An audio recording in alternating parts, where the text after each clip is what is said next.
Are you ready for pain? Are you ready for suffering? If the answer is yes, then you're ready. So I have a lot of these comments, so I figured I'd jump in and show one of the mini lessons I do through the year around inclusivity. So I usually start with this book, which I absolutely love. It introduces a variety of pronouns as well as multiple pronouns that someone might use. There's also a great video on amaze.org that goes into pronouns and how to respect people's pronouns. All these lessons are done in our morning meeting or in our ELA time because they're connected with writing and with reading. And they hit all our standards. This year's chart is a little wonky, but all of these are from the students. The description and definition I help them with, but then the what to say and how to correct comes explicitly from them. And as you can see, it hangs up on our social justice wall right behind me. And then the infamous llamacorn and narwhal is what we move into. So we actually practice the sayings they came up with using the stuffed animals. So pretty straightforward, pretty simple, something anyone can do in a morning meeting or during a block. I'm replying because I have time and I'm in the middle of making dinner. And honestly, that's my old voice and I want to hear my new voice. I absolutely love that you're equating honorifics to sexual identity, which makes no goddamn sense. Because all honorifics are actually equated to gender for the most part, or in the case of women, it's also equated to if they're married or not, which is a whole patriarchal thing that we won't get into in this moment. It just feels like y'all are just looking for anything so you could just comment that we're really teaching sex in school, when we all know that's not what's happening. You all just homophobic and transphobic and can't handle anything that's different than what you think should be normal. Or you're just so stupid in your own religion that you just can't handle. You know, it doesn't take a lot to just be kind. And if you actually watch my video, you would know what mix is all about. But instead, you had to go and be this. Anyway, I'm gonna go finish making dinner. Have the day you deserve. Okay, first off, sorry for the sunglasses. It is super duper bright first thing in the morning in my office. Even though I typed back to this comment, I thought it was it's a wonderful comment and very much worth a video response, which is you have to follow your students' lead on this. So maybe they're not out at home yet because they're not ready or it's not a safe place to be. So if I know I'm going to meet the parents, like if they come to an art opening or another event for campus, I will ask and say, is it okay for me to use the name you've given me in the pronouns, or do you need that to be something else? And they have definitely let me know what works best for them, I can't talk. If I happen to be out and about, sometimes I run into students in town with their parents or grandparents, whatever. And usually what I'll do is I'll say, you know what, you have a wonderful child. They're a joy to teach. They're great in class. They're fun to work with. And as far as I know, no one's ever really blinked an eye. Students have never said that they weren't okay with when I've done that. And I do try to make it very open, the fact that they can let me know if I've done something wrong, even if it's later. But again, trying to keep the gender neutral terminology, especially in the unexpected, has worked so far. But like I said in the other video, if you have a better approach, I'm always willing to learn. Drop it in the comments because I'm always striving to do better. Okay? I hope you guys have a really wonderful day. Bye-bye. Leftist to polyamory pipeline is never getting me. I think the problem is that most people who say they're polyamorous are actually just non-monogamous and not really having true, authentic, healthy relationships and connections with all the people that they are partnered with. This is a really great podcast called Decolonizing Sex through the All My Relations podcast, which is a podcast to decolonize your mind through the lens of bi-POC women.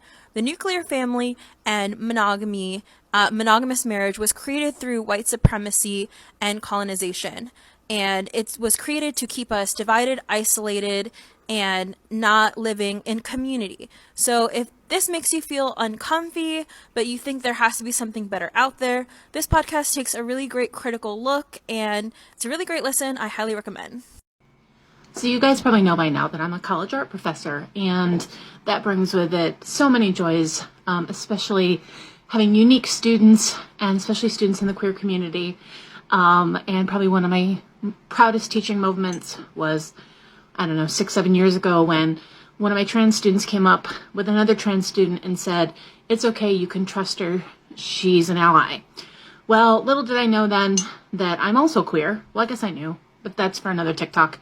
But for graduation tomorrow, even though I'm going to be wearing my robes, when I take off my robes, take pictures with students, I really wanted to hammer this message down. So this is my new t-shirt.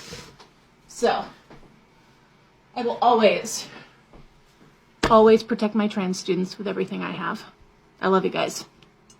So last week, this video of mine kind of went viral. I'm a straight dude. I didn't know a video of me coming out as a straight guy would grab so much attention and spark a conversation about toxic masculinity. So I just wanted to say a couple of things. First of all, to all the traditionally masculine men, you guys are amazing the way you are. You don't have to feel pressure to put on a dangly earring. Every guy provides in their own unique ways. But I will say this, if your friend or someone you know makes a toxic comment like this, devaluing another man because they're different from you and you just stand by watching, that's adding to the toxic masculinity. And to other men that are a little bit more non-traditionally masculine like me, I got a lot of messages from you guys sharing your experiences and struggles, especially when it comes to dating in America. So to the ladies, I had a question for you. Do you find yourself subconsciously choosing to date a certain type of guy where guys like me become more of an afterthought? I know a lot of you guys said you want to see more feminine traits in guys, and there's a lot of us out there, so shoot your shot at them too. So you guys can create beautiful babies, teach them the non-toxic ways, therefore have an awesome generation, finally break the toxic cycle of toxic masculinity, and ultimately dismantle patriarchy.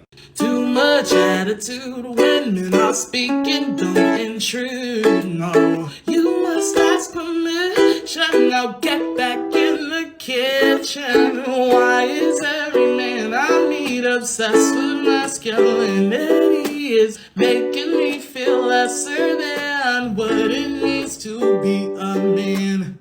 I just have a question for all the girls who say, he's the best thing that has ever happened to me. Really? That's the best thing? A man? I'm supposed to be making a video for my college friends because today's my birthday, but I just don't feel like it. Today we've seen again in America that it is legal to lynch a person of color. Just no longer need a rope, just a gun and a badge. We saw today that it is legal to kill a black woman in her own home, just not shoot a gun in her house. I'm pissed. I'm pissed as a pastor. I'm pissed as a child of God. I'm pissed as Brent. How long are we going to let this go on? I'm speaking now predominantly to white Christians, the white churches. We already let this happen once in our country.